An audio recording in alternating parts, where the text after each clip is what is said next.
To the neighbors in the north, do I have a bone to pick with you? Trudeau, you in particular, buddy, my half Cuban friend.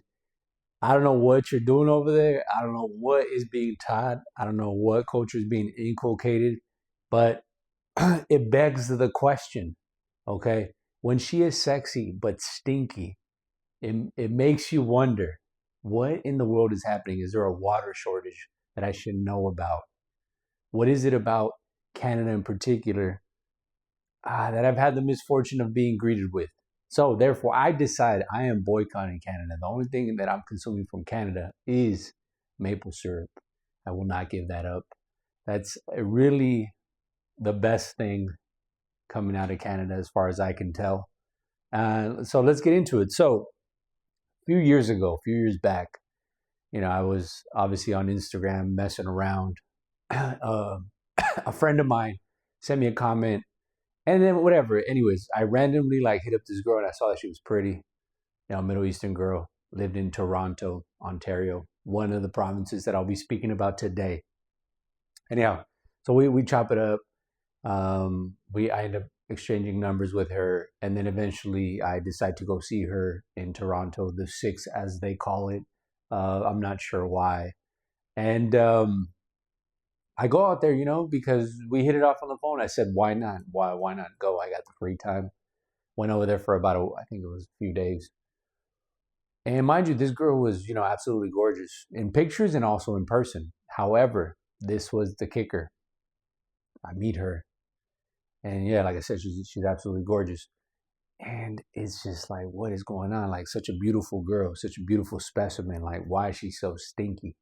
So the first thing that came to me, that greeted me, was the smell. Immediately, I smelled her body odor. I was like, whoa. I was like, this is gonna take some getting used to.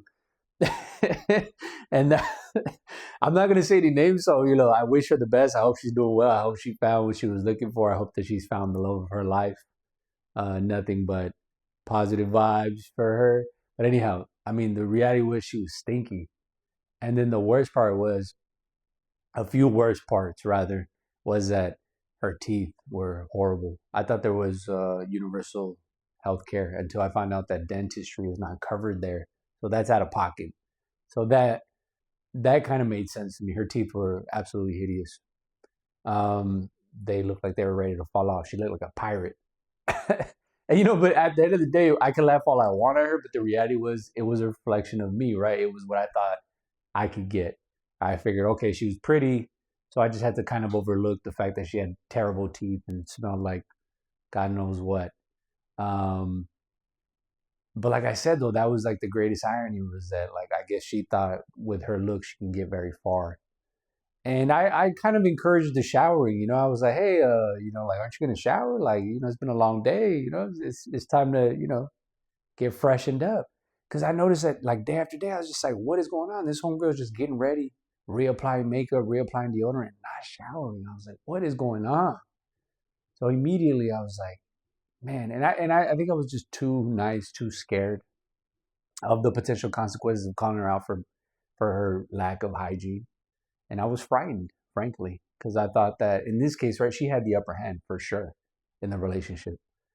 So I didn't want to rock the boat. I was too frightened, too scared of my own shadow at that time. So I took it for what it was. I was like, you know what? I'm just gonna have to bite the bullet and just, get used to the smell, enjoy it even. Um, Obviously, that was not sustainable. It pissed me off. It would keep me up at night. It was just something that was eating at me, and I just didn't know how to say it, so I just never said it. Only subtly in passing, like, "Hey, it's time to shower," whatever, whatever. Eventually, that relationship expired. That's it. It was over. On to the next province. Here I am. I boycotted. I no longer have any interest in going to Ontario whatsoever.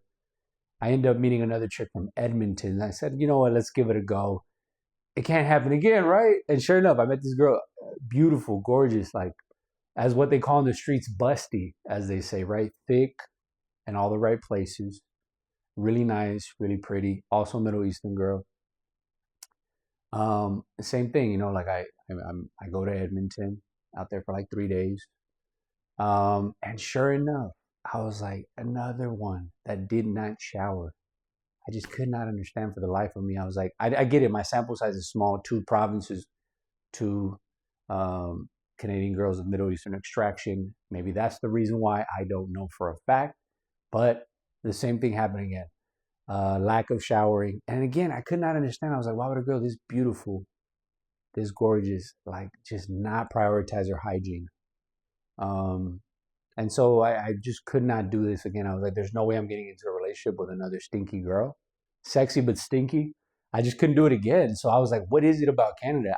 I guess I'll never know because I'm never going to put myself in a position to ever find out.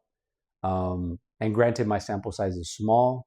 If someone in the comment section knows what's going on with Middle Eastern women in particular in Canada, please be my guest. Because I was always under the impression that hygiene was super important to Middle Eastern people. Like, I'm Middle Eastern myself. So I just knew that because of Islam, hygiene was very important. Showering, being clean. But apparently these girls didn't get the memo. Somewhere in between not having water in their village back home and moving to Canada and the cold. I don't know for a fact. I'm just throwing ideas out there. So if my Canadian friends out there can possibly help me as to why I had the pleasure and also misfortune of being with sexy, stinky girls from Canada. Um, Mind you, I mean, it was a great experience. Both of them were really lovely people, really nice to be around. I think that's why I took a liking to Canadian girls because, yes, it was North America. Yes, I needed a passport to go see them, or did I? I don't know for a fact. I can't remember anymore. But I had a good time. They were really sweet. And I just felt like it was something that American girls didn't have. And at the time, it was what I was looking for. It just so happened that I had to go to Canada to find it. Um, but let that be a lesson, that just because someone is really beautiful, really sexy, don't overlook the intangibles, which is hygiene is such an important one. Um, that's so important, especially because I think it's just trauma informed for me at this point. I refuse to accept that someone could be so pretty and so stinky. And maybe perhaps, that's the disservice for me and I have to live with that is that I never called them out on it. Not to say that they were going to do anything about it, right? Because I could have easily have confronted them about their lack of hygiene, and maybe they would have done something about it, or maybe they would have took offense and immediately doubled down on what it is that they were doing. I don't know, but I hope that someone that's crossed their path has been able to put them on the right path, right? On the path of hygiene, on the path of not only being sexy, but also not stinky. I think that would be a blessing for everyone. And like I said, in the end, I wish them both well. I wish them all the infinite amount of showers they could dream of. Um, and not just to worry about the makeup and the pretty dresses and the nice outfits and the looking cute in pictures, but rather actually smelling well, looking nice. And like I said, I don't even want to get into the details, like the nitty gritty of it, the anatomy of it. But and look, at the end of the day, I could only blame myself because it was a reflection of what I thought I could get and ultimately accept. I was okay with it, right? So long as I was with them, I essentially agreed to the terms. So I can only blame myself for it. It does leave for funny stories, for funny memories to look back and think to myself, what the hell was I getting myself into? First off, looking for random girls in Canada, and then also, having the misfortune or fortune of finding girls that didn't prioritize hygiene, didn't prioritize showering, like I did at least. Um, but yeah, let that be a lesson. Sexy but stinky. All right, I'll see you in the next